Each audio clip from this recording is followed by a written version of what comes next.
Welcome to Living a Graceful Life. I'm Denise Medved, your host, and I'm also the creator and founder of the Ageless Grace Brain Health Program worldwide, which is being taught and shared in retirement communities, nursing homes, assisted living, skilled nursing care all over the globe in 50 US states and 30 countries. I'm here to remind you on this show that it's never too late to begin making choices to create the life that you want to live. So wherever you are listening tonight, listening, watching, I hope that you know that regardless of your age, regardless of your situation, regardless of where you work, what you do, who your children are, who your grandchildren are, what you do for a living, you can always make choices to improve not only the quality of your life, but the quantity of your life, a sharper brain, a healthier body, a well-being that is not only skin deep, but that also feeds your soul and nourishes your heart. So I want to be honest and tell you that I had another show planned tonight. I was going to play a recording, and as it turned out, I was unable to do that. I couldn't get it to work. You'll get to see that at a future date. But what I came up with was something that is meant to be.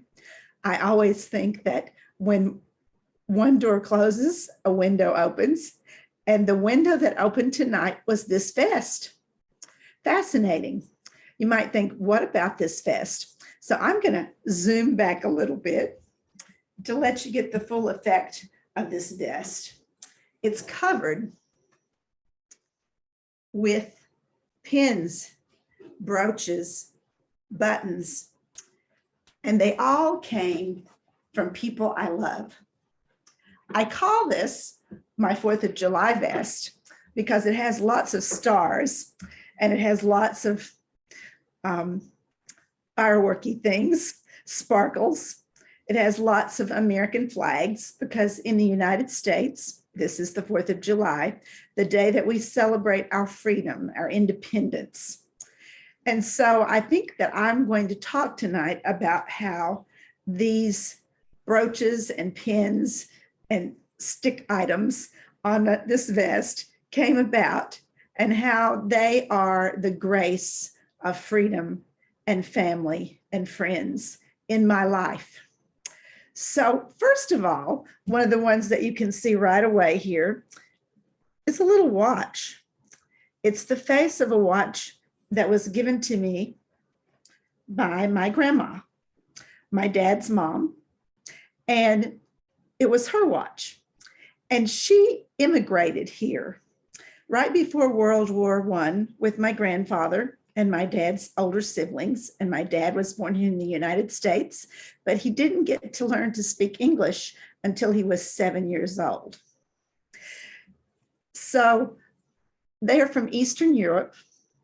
And that's the first thing that I grew up with when I think about the 4th of July, the ideal that there are people, many people in the world, not just my ma and pa, which is what I called my grandparents, who are willing to leave everything they have behind, who are willing to walk away from the textile mills that my grandfather had, to take a long journey across an ocean and to come to a completely different continent and a different country in the hope of having a better life, not only for themselves, but for their children.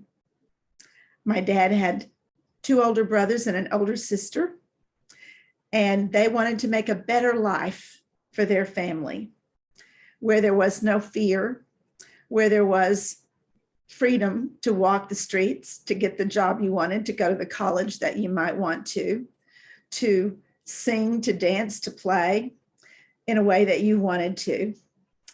And so that's one of the most important pieces on this vest that I celebrate all the time not just the 4th of July. Now, another thing that's on this vest is this little American flag. I don't know if you can see that it has sparkles in it. Those are all made of rhinestones.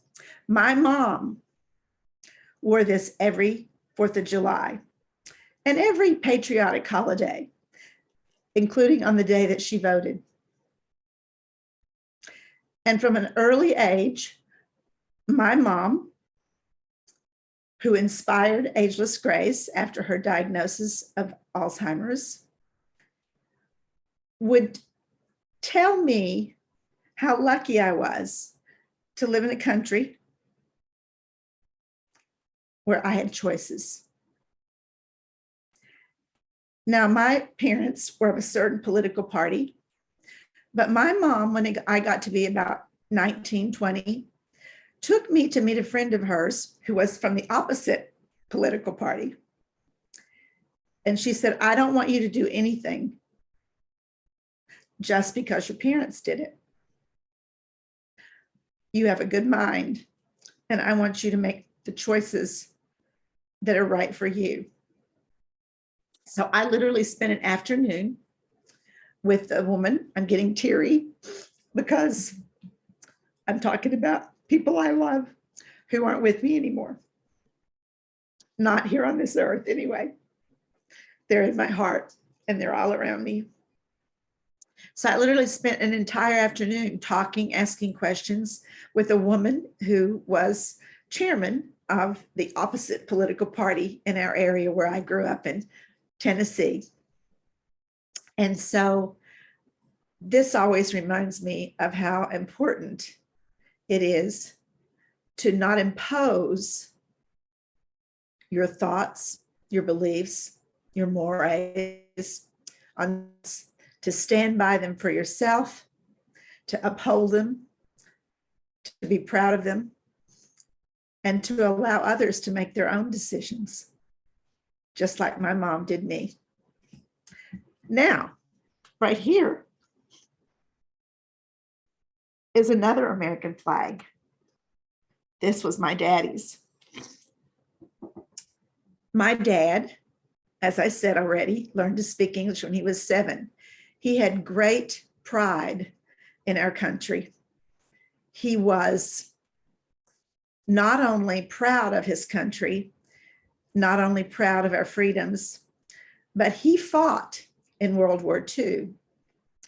He was in the 10th Armored Division of Patton's 3rd Army. And most of you know the stories of Patton's Army and the brave and courageous things they did for our country and for other countries who were involved in World War II.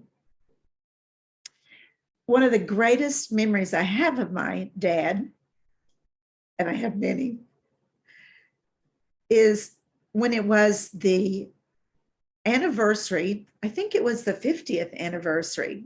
Yeah, that's right. Of the 10th Armored Division's 3rd Army reunion. And it was in Milwaukee, Wisconsin, which is where my grandparents and my dad's family immigrated from Eastern Europe. I went to Milwaukee many, many times to visit, and it was very different from where I grew up in Raccoon Valley, Tennessee. I found it fascinating because people spoke many different languages. There were many different colors of skin. There were many different countries represented just on the block or two where my grandparents lived. So this reunion was in Milwaukee in the late 90s, as would have been the 50th reunion from the World War II, 10th Armored Division. And my dad got an invitation to go, of course. He taught hand-to-hand combat and was an MP and trained in jujitsu and a number of other types of things. And I said, Dad, how exciting, you're going to this. And he said, oh no, I'm not going to go. And I wondered why. And he said, I don't like to fly. You know, I don't like to fly. And he said, it's such a long way. It's too far to drive. So I was determined that my dad was going to go to this reunion, not only for the reunion, but also for the city in which he grew up, where he had not visited in many years since his parents, my grandma and grandpa, had passed away. So I flew from California, where I was living, to Tennessee. And I said to my dad, pack your bag, get in the car. I'm driving you to Milwaukee.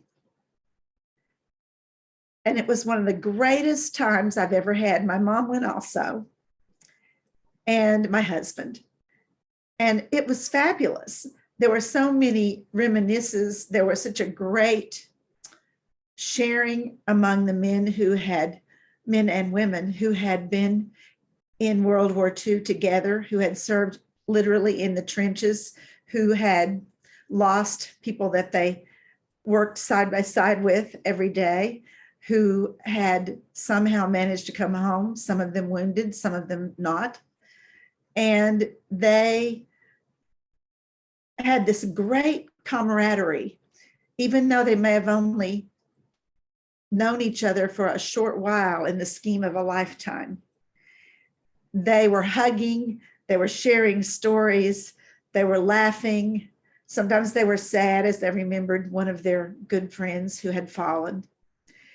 And their wives were sharing stories about how they were in the wax or the waves, or how they wrote letters every day from home. And my mom worked in an airplane factory. I always kid around and say she was Rosie the Riveter. No kidding. We have photos of her with her hair tied up and her shirt tied up and wide pants, which was a little bit shocking at that time. And because she worked on an assembly line, and she did write my dad every day as she put those airplanes together during World War II. So I saw my dad light up with joy and pleasure and shed a few tears with sadness during that reunion. And one of the most fun things that happened was all of his friends kept coming over to me because they would say, we want to meet his daughter. You were just a twinkle in his eye at the time that we knew him. So there was a band there. It was Les Brown and his band of renown. And we danced music from the 1940s. It was powerful. It was magical. It was beautiful. It was like stepping back in time. Many of the men who could still fit into them wore their uniforms. My dad was trim as always. And they called each man up one by one. There were a lot of men there. Each person up one by one, called them by name, and the commanding officer saluted them. And it was quite moving to see all that. And it was quite fun to dance with all those men. Such a good time I had. They kept calling me a youngster, which was pretty fun also. So that makes me think, those buttons from my mom and my dad makes me think of how not only do I appreciate my freedoms, not only do I appreciate my ability to choose what party or no party that I'm a part of, but also I also appreciate the fact that my dad fought for my freedoms, and that my grandmother and grandfather risked everything to come here to the United States for the hopes and dreams of a better life. Now, my other grandmother, I never knew my other grandfather, my dad, my mom's dad. He passed away right before I was born, actually. But I do have some things on here from my other grandmother. I also, by the way, I just noticed this. This is the pin of my dad's 10th Armored Division in the 3rd Army that I have on here. So this cross was my grandmother's and my mom's. They were of the Christian faith. And my grandmother and my grandfather, before I was born, had a lot of land. They had 800 and something acres, and they deeded 25 acres to found a church because there was no church in Raccoon Valley. And they became founding members of this church, which is the church where my mom played the piano for 63 years. no kidding, and where my dad sang as a soloist, even though he had been raised in another faith. And I went to that church from before I was born. I was in my mom's belly while she played the piano. And I knew every person in that church. I still know just about every person in that church. It was a community, it was a gathering of not only faith, but also of community and of friendship and of neighborhood, which is another blessing that we have to be thankful for. The gift of community, the gift of being in partnership with other people, maybe the ones who live next door, maybe the ones who live across the street, maybe the ones who are our town. Maybe it's a community, a faith-based church. Maybe it's a community of an organization that you belong to, or a school that you go to or used to go to. But that is a privilege that we have to be thankful for on this day also. The privilege of choosing friends, the privilege of making friends, the privilege of being a friend. And so my grandmother and my grandfather knew how to do that beautifully. They not only gave land to the church, but they gave so much to that community. It was before this phrase was even coined, but my grandparents were civil rights activists. My grandmother, who was way ahead of her time, had her own general store. It was hers. My grandfather was a foreman on the Southern Railway, but he also was a gentleman farmer.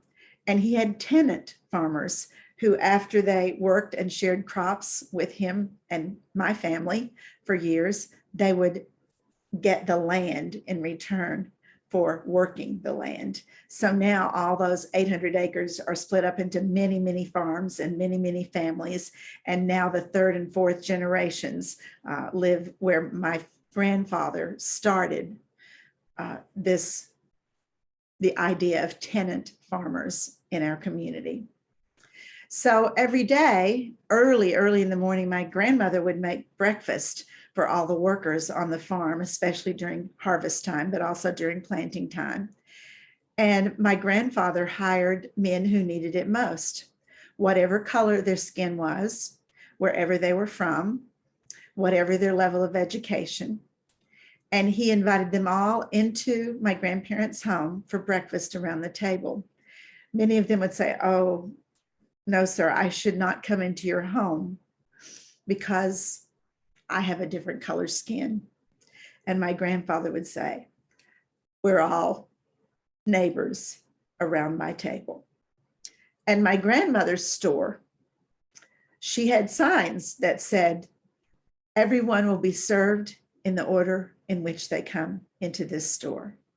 So regardless of the color of your skin, when you walked in that door, if you were next in line, regardless of who walked in right after you, you were and waited upon with equal attention and care as anyone else in the store, again, regardless of your station, regardless of the color of your skin. And my grandmother told me there were many people who walked out of that store and said they were not going to come back. And she said, "That's just fine. That's your choice." So we're back to choices again. My grandparents, my mother's mom and dad, had choices as well. Their families have been here in America since 1772. So I have two complete different backgrounds. I have the family that got here and my dad learned to speak English when he was 7, and I have the family that got here in 1772.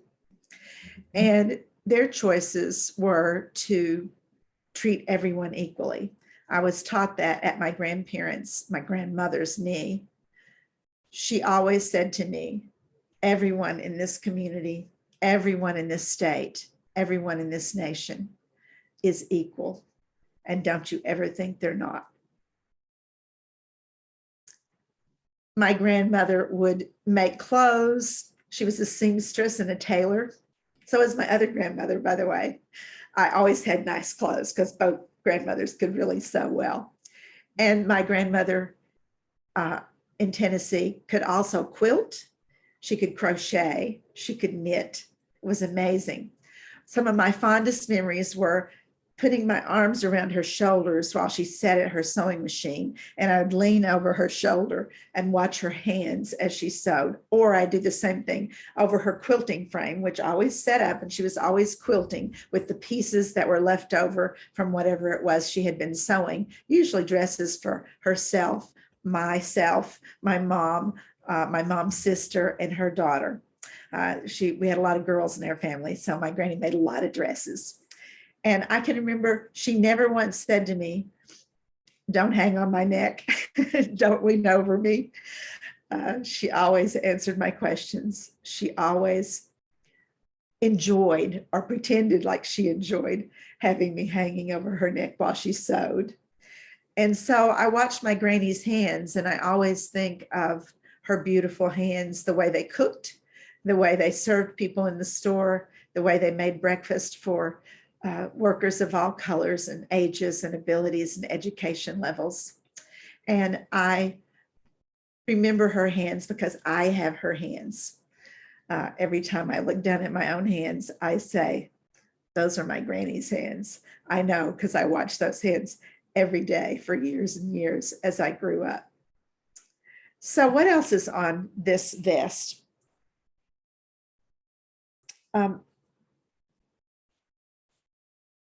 This belonged to my ma when she came here from Eastern Europe. It's garnets, and it was hers, and it's one of the treasures that I have that belonged to her.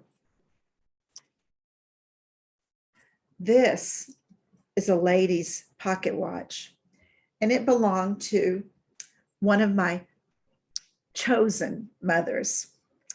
Her name was Mary, and she lived in California when my husband Roger and I lived there. And she was a friend of Roger's first, and she was magical. She worked in a toy store. Of course, she worked in a toy store.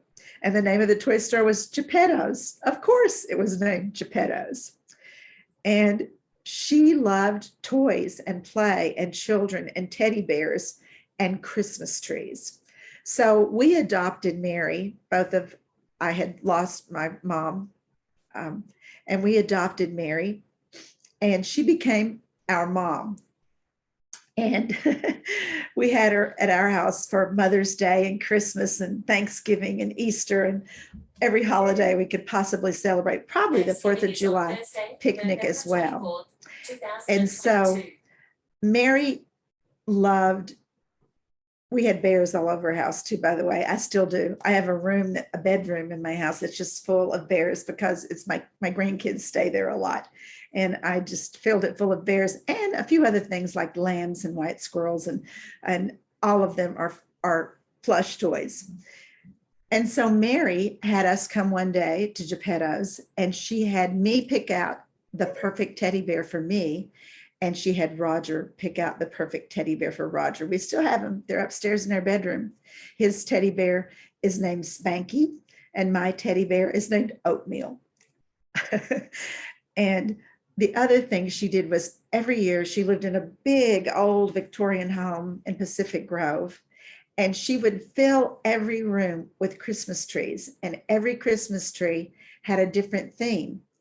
One was all bears, one was all birds, one was all gold, one was all bluebirds, one was all sorts of kitchen utensils and things like that. She was so clever. And every one of the rooms, I think she probably had like about 6 or 7 bedrooms, but every room had at least one tree. Some of them had more. And she would open the house up every year to strangers. She would just open them up to anyone and say, "Come and enjoy this holiday with me." And you don't have to be a person who celebrates Christmas to enjoy the beauty of all the trees that I have here. And so Mary was open-hearted, giving. She was of service all the time to the community. And she gave me this lady's watch as a gift. It had been, she told me it had been her aunt's, and now it's mine. And what I have on it is kind of special too, because it has a watch fob. It's just 3 hearts. And it is the wedding ring shaped into a heart of my grandmother, my great grandmother, and my mother and dad. And so that's a precious piece, and it goes in the pocket watch right here on a chain of this memory 4th of July jacket. So I could go on and on. There are a lot more brooches and pins on here that I haven't talked about yet, but maybe we'll save that for another time and another show, because I'd like to tell you right now a little bit about how I was inspired by all of these people to create the Ageless Grace Brain Health Program.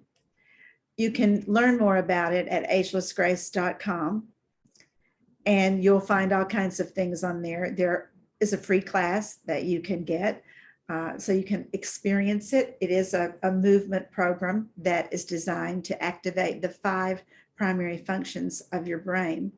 And that's my gift of service to the world. It was my freedom to be able to experiment, to create, to market, to do pilot programs, to create this gift that was inspired by my mother, as I said earlier, after she was diagnosed with Alzheimer's. And it's real. It became real. Like I said at the beginning, it's also in 50 US states. It's being taught to children as well as to adults, because everybody has a brain, and it does stimulate the 5 primary functions of the brain with each movement that we make. So I tested the program for 7 years and did research on the program, and then it was launched. And it was launched 11 years ago after 7 years of research. So on that website, agelessgrace.com, you'll also find all kinds of testimonials and videotapes, and me and others talking about the impact that Ageless Grace has had on so many lives. And I don't like to take credit for it myself.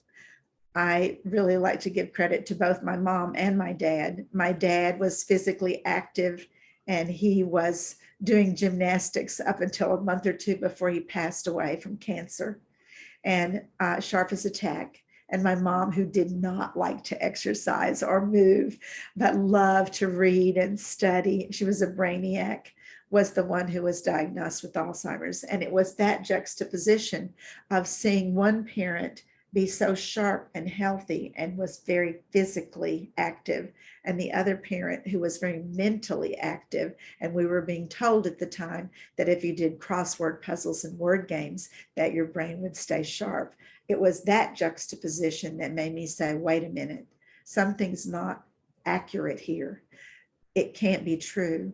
And of course, now they have proven, they meaning places like Harvard Medical School and Yale and Mayo Clinic, and many, many others, thousands of others, have proven that word games, crossword puzzles, card games do not delay cognitive decline, because they only affect 1 or 2 of the functions of the brain. And I like to compare it to brushing your teeth. If you just brush the front of your teeth only, eventually you're going to have tooth decay and bad teeth all in the rest of your mouth. And that's the same way with the brain. If you're exercising 1 or 2 parts of it, or 1 or 2 functions of it, the entire brain can still have cognitive decline. So you need to address strategic planning, memory and recall, analytical thinking, creativity and imagination, and kinesthetic learning. And when we do our Ageless Grace program, we are activating those 5 functions, as well as physical skills of the body that we need to stay optimally functional the rest of our lives. We're also have our products and information on winwinwomen.com, WINWINwomen.com, and you can find us there as well. So thank you so much for joining me for living a graceful life, and especially for talking about the vest on this 4th of July. Thanks for being here.